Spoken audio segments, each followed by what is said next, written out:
GreenConnect has expanded its capabilities and is now a multi-zone lighting control system. Let me show you how it works. Here I have 3 different light fixtures, each representing its own zone of control. I have my display here that has a dimmer that's controlling the integrated fixture at the bottom. And then also on this display is one of my companion switches that is switching this fixture over here, this load controller, on and off.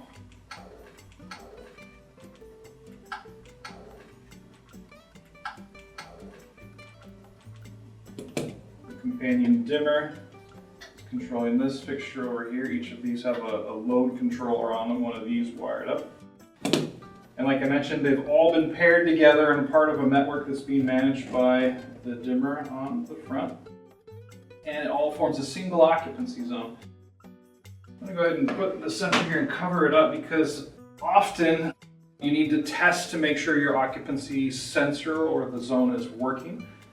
And I have a solution for that. So the network manager has a setting where you can go into menu 5, option number 1, to put the system into occupancy test mode.